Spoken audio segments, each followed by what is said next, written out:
Hey, Manana no mas peeps, how are you? Thought I would check in with you. I'm on my way to a Saturday morning breakfast meeting, and it's been interesting. The whole collarbone thing.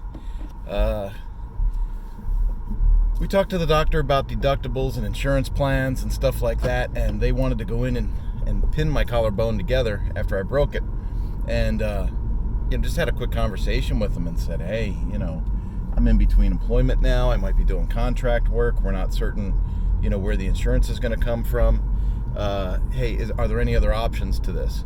And then they just kind of, get real matter of fact and go, well, we never used to fix these things before. They used to just heal themselves.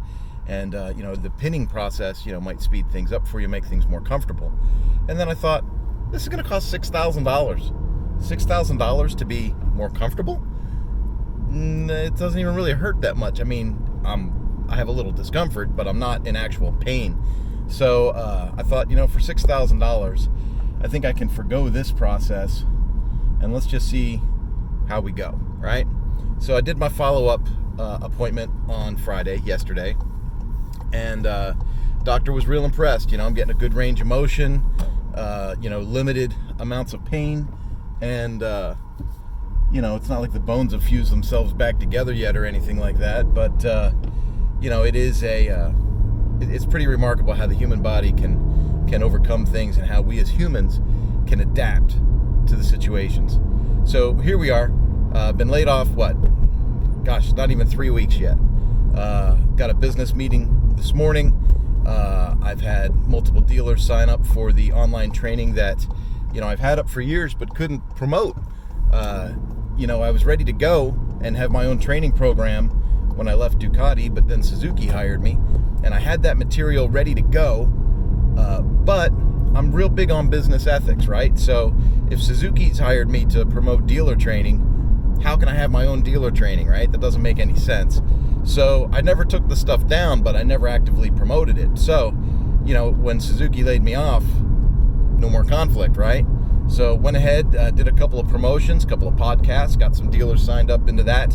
And man, I am enjoying reconnecting with some of my old dealer friends, and just the idea that I can add value to them and help them grow their business for parts and labor sales while increasing customer satisfaction and reducing employee turnover. I mean, these are key matrix that businesses follow, and they always wonder, how come we can't make this work? How come we can't make this work? And the reason they can't make it work, quite honestly, is because the people that are making these overreaching policy decisions, at the OEM level, they don't have dealer experience. They don't know what it's like to be in the field. I mean, they can guess, and they kind of think about, well, if I was a customer, I'd like to be treated this way. And then they make some overreaching, crazy blanket policy that all these dealers are supposed to jump through.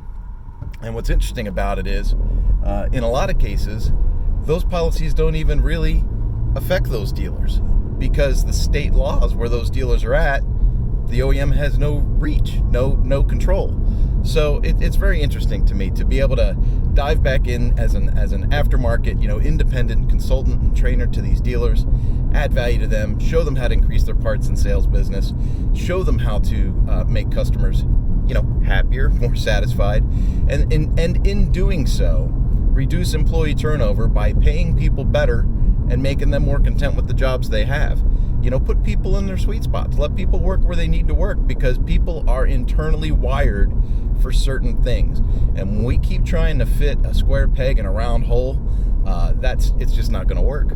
So I'm super, super stoked that these are some of the things that we see coming. And this is just in 3 weeks.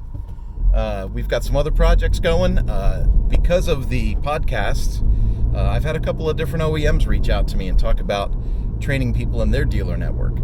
And if you think that I'm going to turn that down, you got another thing coming.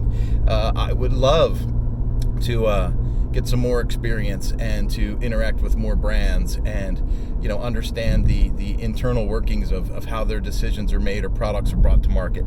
I think that's a fantastic outlet. So we are in the middle of negotiating and discussing what those kinds of terms would look like and what type of training we would offer their dealers. And, what's nice about working with an OEM is, everything I just said, right? but then access to that network, access to that client base, right? Because that's ongoing forever. I build my reputation with the dealer. Once that project or contract is done, that dealer still wants that relationship. So that works out great for me. It helps me to grow my internal, corporate backing.